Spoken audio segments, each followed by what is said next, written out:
გაიმართა პარტიის ადამიანის უფლებათა ოფისის ხელმძღვანელმა მარიკა არევაძე მოქალაქეებს გაცნო, როგორ უნდა იმოქმედონ აქციაზე დაჯერიმების შემთხვევაში. მისი თქმით, აუცილებელია სამართალ დარღვევის ყველა ოქმი ყველა ინსტანციაში გასაჩივრდეს. პარალელურად კი დაჯერიმებულებმა სამართალ დამცავების შესახებ სპეციალურ საგამოძიებო სამსახურში შეიტანონ განცხადება. არჩვაძე აცხადებს იმასაც, რომ სრული შემთხვევაში მოქალაქეებს შესაბამის დახმარებას ოპოზიციური პარტიები გაუწევენ.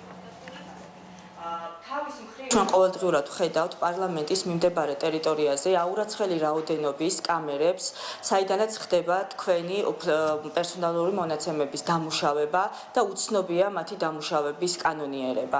ასევე უცნობია სად მიდის ეს მონაცემები. მნიშვნელოვანია, რომ თქვენ მიმართოთ პერსონალურ მონაცემთა დაცვის სამსახურს და მოითხოვოთ თქვენი პერსონალური მონაცემების დამუშავების კანონიერების გადამოწმება და საკითხი. ან და მიმართოთ სპეციალურ საგამოძიებო სამსახურს სხვადასხვა განცხადებით და მოითხოვოთ უფლებამოსილების გადამეტებასთან, უმოქმედობასთან შინაგან საქმეთა სამინისტროს მხრიდან და მათი წარმომადგენლების მხრიდან შესაბამისი გამოძიების დაწყება.